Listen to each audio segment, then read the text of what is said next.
여러분 안녕하십니까? 큰 불이 났던 서천 특화시장에서 화마를 피한 농산물동과 먹거리동이 설 명절 앞두고 일부 영업을 재개했습니다. 예년 같은 설 대목 분위기는 없지만 상인과 지자체, 단골 손님들까지 마음을 모아 잿더미 속에서 재개를 위한 몸부림이 시작됐습니다. 김태욱 기자입니다. 설 대목에 손 놓고 있을 수만은 없어 나물과 야채거리를 다시 정리합니다. 바로 옆 수산물동이 잿더미로 변하면서 이곳을 찾는 손님도 예년의 3분의 1 수준으로 크게 줄었습니다. 대목 보려고 물건 살았던 것도 지금 안 좋아서 다 버린 거 많아요. 그래가지고 우리도 지금 피해자인데 고민이 많아요. 그래도 안부를 묻고 찾아와주는 단골 손님들 덕에 다시 힘을 냅니다. 심란하고 걱정되고 단골집들이 있는데 못 들어가니까 없으니까 이제 갈 데도 없고 이게 빨리 복구가 돼야 되는데 아이고 언제나 될라나 심란하네요. 이 달래 때문에 나와요. 내가 이 집을 그게 벌써 몇 년 횟수를 두고 벌써 몇 년을 댕기는데 아우 진짜 마음이 아프더라고요. 점포가 불에 타 당장 장사를 할 수 있는 것도 아닌데 상인들은 화재 이후에도 매일 아침 시장으로 출근합니다. 여기가 일터이자 삶의 터전이기 때문입니다. 상처 입은 마음을 좀 달래줬으면 좋겠지요. 사람들이 너무 어렵잖아요. 지쳤잖아요. 아직 화마가 지난 상처가 뚜렷하지만 시장을 다시 일으키기 위한 움직임도 힘을 내고 있습니다. 서천 특화시장 응원합니다. 화이팅! 화이팅! 화이팅! 충남도는 소비자교육중앙회 충남지부 등 4개 기관단체 100여 명과 함께 설 단체 장보기에 나서는 등 시장 활성화 캠페인을 시작했습니다. 소비자 캠페인을 대대적으로 전개해서 우리 상인들이 일상을 빨리 되찾고 우리 서천의 지역 경제도 더욱 활성화될 수 있도록 하겠습니다. 또 현대건설과 업무 협약을 맺고 오는 4월 초 임시시장을 개장하고 내년 하반기까지는 특화시장 재건축을 마무리할 계획입니다. MBC 뉴스 김태욱입니다. 충남도가 서천 특화시장 화재 피해 상인들에게 설 전 지원을 약속한 점포당 700만 원의 2차 생활안정자금 지급을 마쳤습니다. 도는 총 257개 점포를 대상으로 18억 2,700만 원의 지원금을 전액 도비로 편성했으며 앞서 지급한 재해 구호비와 생활안정지원금까지 더해 모두 1,200만 원을 피해 상인들에게 전달했다고 밝혔습니다. 또 기업과 단체, 개인 등이 기부한 성금 모금액을 활용해 영업 피해와 손실을 입은 상인에 대한 지원도 진행할 계획입니다. 충남도는 경기도와 함께 충남 북부권과 경기 남부권을 아우르는 아산만에 베이밸리를 조성할 계획입니다. 도는 오는 2050년까지 32조 원을 투입해 아산만 일대를 우리나라의 새로운 경제산업 수도로 만들겠다는 청사진을 내놨습니다. 김광현 기자의 보도입니다. 천안과 아산, 당진, 서산 등 충남 북부권과 경기 남부권을 아우르는 아산만 일대. 이곳 8개 시군에는 대학만 34개가 있고 330만 명이 거주하고 있습니다. 반도체와 디스플레이, 자동차 등의 산업을 주축으로 우리나라 전체 수출에서 차지하는 비중은 21.3%에 달합니다.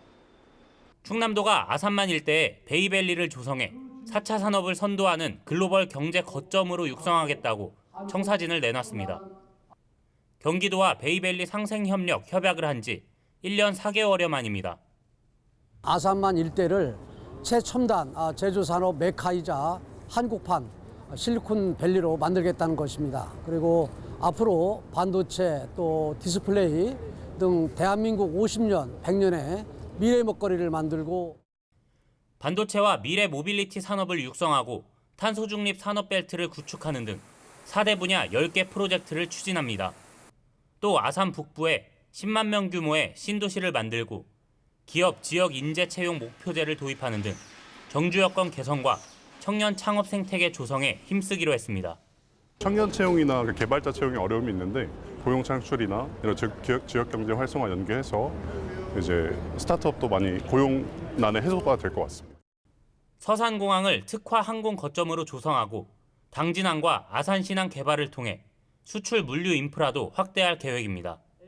이를 통해 수도권 집중 대신 지역 균형 발전을 유도하고 국가 경제를 견인하는 새로운 경제산업 수도를 만들겠다는 건데 32조 원이 넘는 예산 확보는 과제입니다. 민간의 투자도 있을 것이고 저희 재정으로 들어가는 부분도 있을 것입니다. 이런 부분에 대해서는 향후 구체적으로 나아가면서 만들어 나가야 될 것으로 보입니다. 먼저 베이밸리 비전 선포식을 한 충남도는 총선 이후 경기도와 함께 베이밸리 조성 계획을 가시화해 나갈 계획입니다. MBC 뉴스 김광현입니다. 졸업 시즌 대목을 맞은 화훼 농가들이 어찌된 일인지 울상입니다. 꽃값이 비싸 소비가 준데다 꽃다발도 중고 거래가 많아진 탓입니다. 김성국 기자입니다. 졸업식이 열리는 초등학교 앞은 꽃다발을 파는 상인이 일찌감치 자리를 차지했습니다. 생화는 3만 원부터 조화나 비누 꽃다발은 10,000원, 2만 원 선. 하지만 손님은 많지 않습니다. 오늘도 지금 꽃이 지금 그대로잖아요. 그 일을 팔아봤자 뭐예요. 옛날에는 하던 이제 그 직업이다 보니까 하는 거지. 비싼 꽃값 때문입니다. 아이 졸업을 축하하러 온 부모들도 꽃다발을 준비하긴 했지만 크고 좋은 것을 하기엔 가격이 부담스럽습니다. 화려한 걸 하고 싶은데 뭐 그러기에는 막 5만 원, 7만 원 얘기하니까 그건 조금 부담스럽더라고요. 지난달 프리지어의 도매 가격은 지난해 같은 기간보다 24%나 뛰었고 꽃다발로 많이 쓰는 장미와 리시안사스, 라넌클러스 가격도 10% 안팎씩 올랐습니다. 꽃값이 계속 오르다 보니 온라인에서는 아예 졸업식 때 쓴 꽃을 중고로 판매하는 경우도 있습니다. 소비는 줄어들고 각종 자재비와 인건비는 천정부지로 뛰는 악순환에 꽃값이 올라도 농가들은 울상입니다. 경비가 많이 나서 면적을 줄인 거죠. 도저히 그 할 수가 없어서 그래서 아마 절반 정도 줄였어요. 많은 사람들이 그만뒀죠. 이번 겨울에는 일조량도 줄어들어 심어놓은 꽃 3분의 1가량이 이렇게 시들어버렸습니다. 작황까지 나빠 이번 졸업 시즌 출하량도 줄어 소득은 더 적습니다. 여기에 최근 정부가 주요 장미 수출국인 에콰도르와 전략적 경제협력 협정을 체결하는 등 수입꽃이 늘어날 것으로 전망되면서 화훼 농가의 시름은 더욱 깊어지고 있습니다. MBC 뉴스 김성국입니다.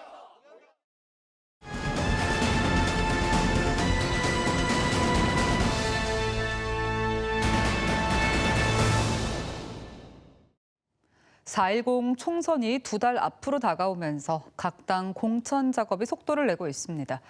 여야 모두 치열한 집안 싸움이 한창인 대전 대덕구와 동구 선거구에 관심이 쏠리고 있는데요. 현역 의원들의 아성에 전직 구청장 출신 예비 후보들이 도전장을 냈습니다. 고병건 기자가 보도합니다. 윤석열 정권 심판을 내세우며 대전 대덕구에서 재선 도전에 나선 더불어민주당 박영순 의원. 지난 4년간 의정 활동을 통해 일 잘하는 일꾼으로서 면모를 보였다며 지역 현안을 해결할 적임자를 자신합니다. 사업을 완성시키는 그런 책임 있는 지역 일꾼이 필요한데 그런 점에 있어서는 제가 적임자다 이렇게 지역 주민들은 생각하신다고요. 대덕구청장을 역임한 박정현 민주당 최고위원 역시 정권 심판을 최우선 과제로 내세우고 있습니다. 또 시민운동가로서 활동했던 경력과 지역화폐 등 구청장 시절 성과를 강조하며 차별화하고 있습니다. 새로운 비전을 만들어내고 그것을 현실에 담아내는 일들을 해왔기 때문에 그 일을 누구보다도 잘할 수 있다. 국민의힘에선 이석봉 전 대전시 부시장과 박경호 전 대덕구 당협위원장이 구도는 다르지만 공천 경쟁 중입니다. 대전 동구에서는 경제통을 자임하는 국민의힘 윤창현 의원이 낙후된 지역 경제를 살리겠다며 나섰습니다. 비례대표 의원인 윤 의원은 지역구 국회의원이 돼 고향인 대전의 동서격차 해소에 앞장서겠다는 각오입니다. 여당의 또 힘을 또 같이 합쳐서 동구의 그 여러 가지 아젠다를 발굴하고 그리고 그거를 해결할 수 있는 능력을 제가. 이에 맞서는 한현택 예비후보는 재선 구청장 경력에 탄탄한 지역 밀착형 인사임을 내세웁니다. 9급 공무원에서 출발해 구청장까지 45년간 지역을 누볐다며 지역을 가장 잘 아는 적임자라는 겁니다. 주민 여러분들하고 스킨십이라든지 이런 것들이 상당히 강합니다. 그래서 모든 면에 있어서 지역을 가장 잘 알고 우리 주민들하고 소통관계가 잘 이루어지는 사람. 재선에 도전하는 민주당 장철민 의원과 황인호 전 동구청장 역시 경선을 통해 본선행 후보를 가립니다. 치열한 공천 경쟁은 인재를 찾는 데 도움이 되지만 향후 당내 분란의 원인이 될 수도 있습니다. 이런 점을 의식한 듯 각 예비 후보는 하나같이 치열하게 경쟁하되 당의 공천 결정에 승복하겠다는 입장을 강조했습니다. MBC 뉴스 고병권입니다. 국민의힘 대전시당이 설 명절을 앞두고 시민들에게 명절 인사와 함께 총선을 앞둔 민심 잡기에 나섰습니다. 이은권 국민의힘 대전시당 시당위원장과 윤창현, 이택구, 이석봉 등 총선 예비후보, 시의원 등 50여 명은 오늘 오전 대전역 서광장 일대에서 시민들에게 귀성 인사를 전했습니다. 이들은 이번 총선 공천에서 공정한 경쟁, 시민들이 납득할 수 있는 경쟁, 이기는 공천이 되도록 최선을 다하겠다고 덧붙였습니다.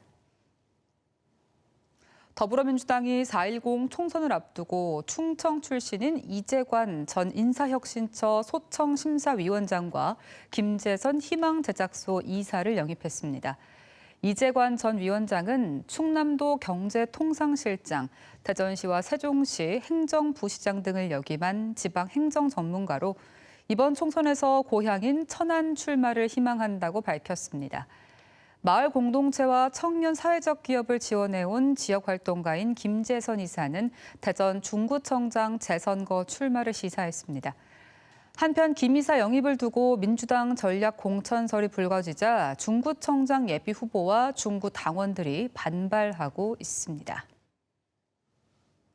대전 동구의회 더불어민주당 소속 구의원이 지역의 한 행사에서 고사를 지내면서 돼지머리에 현금을 꽂은 사실이 알려져 선거법 위반 의혹이 일고 있습니다. 국민의힘 대전시당은 지난 4일 민주당 모 의원이 축구회 안전기원제에서 돼지머리에 돈을 꽂는 기부 행위를 했다며 선거관리위원회가 명명백백히 수사해 범죄 사실이 확인되면 검찰에 고발해야 한다고 주장했습니다. 이에 대해 민주당 측은 해당 의원의 단순 실수로 파악된다고 해명했습니다.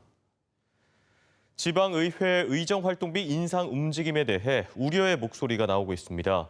대전 참여연대는 인상에 대한 근거 없이 의정비 현실화만 외치는 것은 허황된 구호일 뿐이라며 의정활동비를 인상하려면 활동비 사용 내역을 공개하는 규정을 만들어야 한다고 지적했습니다. 또 영리행위도 하면서 의정활동비를 인상하는 것은 이해하기 어렵다며 공청회나 여론조사가 필요하다고 덧붙였습니다. 지난해 12월 지방자치법 시행령 개정으로 대전시 의회는 기존 150만 원에서 200만 원으로 기초의회는 110만 원에서 150만 원까지 각각 의정활동비를 상향할 수 있게 됐습니다. 세종시 교육청의 간부 공무원이 자신의 비서인 주무관의 근무평가 순위를 높이기 위해 실무자들에게 조작을 지시한 사실이 뒤늦게 알려졌습니다. 감사원에 따르면 해당 국장은 지난 2021년 7월 국 소속 실무자들에게 자신의 비서인 주무관의 근무평점 순위를 올리라고 지시해 순위를 조작했고 실제로 해당 주무관은 다음해 7급에서 6급으로 승진했습니다. 감사원은 국장의 지시로 업무를 부당하게 처리한 담당자를 징계하고 퇴직한 국장의 비위 사실을 인사혁신처에 통보하라고 세종교육감에게 요구했습니다. 대전지법 형사항소 1부 나경선 부장판사는 대낮에 공원에서 신체 일부를 노출한 혐의로 기소된 50대 경찰관에게 원심과 같은 무죄를 선고했습니다. 해당 경찰관은 지난 2021년 10월 대낮에 아파트 단지 인근 공원에서 신체 일부를 노출한 혐의로 기소됐습니다. 앞서 1심 재판부는 CCTV 영상 속 남성이 피고인이라고 보기 어렵다는 이유 등으로 무죄를 선고해 검찰이 항소했지만 2심 재판부도 공소 사실이 충분히 입증되지 못했다며 이를 기각했습니다. 당시 행인의 신고를 받고 CCTV 영상 등을 확인한 경찰은 해당 경찰관을 직위 해제했습니다. 오는 4월 실시되는 제22대 국회의원 선거를 앞두고 대전과 세종, 충남경찰청이 24시간 선거사범 수사 상황실을 운영합니다. 지금까지 대전, 세종, 충남 소식이었습니다. 시청해주신 여러분 고맙습니다.